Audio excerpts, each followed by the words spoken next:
नमस्कार मित्रांनो, संकल्पाची उडान या यूट्यूब चॅनलवरती तुमचे स्वागत आहे.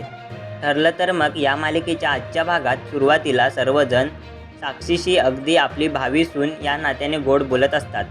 मात्र अस्मिताला ही गोष्ट थोडी खटकते.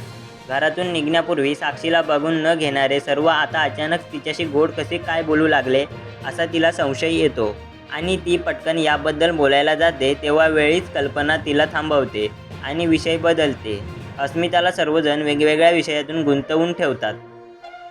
साक्षी आणि चैतन्याचं लक्ष वरती रूममध्ये जाऊ नये यासाठी सुभेदार कुटुंबातला प्रत्येक जण प्रयत्न करत असतं. साखरपुड्याच्या पूजेसाठी मांडलेला पाट हा बरोबर वरच्या दिशेने समोरच असतो. त्यामुळे सायली खाली येताना समोरून दिसण्याचा धोका असतो. त्यामुळे पूर्ण आजी मुद्दाम पूजा दुसरीकडे मांडायला सांगतात. सर्व सुभेदार फॅमिली आपल्याशी अचानक एवढी गोड कशी बोलते अशी शंकेची पाल साक्षीच्या मनात चूक असते.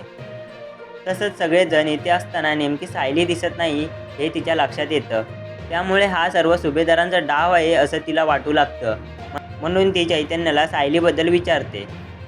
यावर सर्वजण म्हणतात की आम्ही येताना तुमच्यासाठी गिफ्ट आणायला विसरलो, त्यामुळे सायली गिफ्ट आणायला बाहेर गेली आहे. तेव्हा साक्षी बोलते की ती एकटी कशी जाऊ शकते, अर्जुन इथेच आहे आणि दोघे नेहमी एकत्र फिरायला असतात, मग सायली एकटी गेलीच कशी. यावर कल्पना म्हणते की अर्जुन इथे त्याच्या मित्रासाठी आला आहे, त्यामुळे तो आज काही त्याला सोडून जाणार नाही, त्यामुळे सायली एकटीच गेली. साक्षीला कल्पनाचं बोलणं खरंच वाटत नसतं, त्यामुळे ती आपल्या रूममध्ये जाऊन चेक करण्याचा निर्णय घेते. आपल्याला मेकअप थोडा खराब झाला आहे आणि फोन चार्जिंगला लावायचा आहे या बहाण्याने ती रूममध्ये जायला निघते. तेव्हा कल्पना तिला वेगळी कारणं अडवत असते, पण साक्षी ऐकत नाही आणि रूममध्ये जाते. दुसरीकडे अर्जुन साक्षी जशी वर निघाले तसा लगेच सायलीला धोक्याचा इशारा देतो. कल्पना साक्षीच्या पाठीमागून जाते. रूम उघडते तेव्हा दोघांनाही सायली आत दिसत नाही. त्यामुळे कल्पनाला सुटकेचा विश्वास बसतो आणि साक्षी ही शंकेचं निरसन होतं आणि साक्षीलाही शंका वाटत नाही. ती आधी सर्व चेक करते पण तिला सायली कुठेच दिसत नाही. तितक्यात सायली अर्जुनला मेसेज करून बोलते की मी वेळीच लपली, पण मला जास्त वेळ या ठिकाणी थांबता येणार नाही, नाहीतर मी पकडली जाईल. तो मेसेज वाचल्यावर अर्जुन पूर्ण आजीला इशारा करून साक्षीला खाली बोलवायला सांगतो. तेव्हा पूर्ण आजी साक्षीला हाक मारून खाली बोलावून घेते. साक्षी बाहेर पडतात लपून बसलेली सायली बाहेर येते आणि पुन्हा तिचा शोधकार्य सुरू ठेवते. खूप शोधूनही सायलीला काय मिळत नाही. दुसरीकडे साखरपुड्याच्या विधींना सुरुवात होणार असते तेव्हाही साक्षी सायलीची आठवण काढते. तेव्हा प्रताप म्हणतात की ती मोठ्या मार्केटमध्ये गेली असणार, त्यामुळे तिला यायला उशीर होत असेल.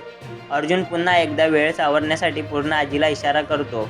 तेव्हा पूर्ण आजी मुद्दाम बोलते की साखरपुडा तुमच्या दोघांचा आहे, त्यात सायलीचं काय काम, तुम्ही पटापट बसून घ्या. साक्षी आणि चैतन्य पूजेला बसल्यावर अर्जुन पुन्हा एकदा सायलीला मेसेज करून लवकर खाली यायला सांगतो. सायली तो वाचते. एवढं शोधूनही हाती काहीच लागत नसल्याने ती वैतागलेली असते. पण अचानक तिच्या हातातलं एक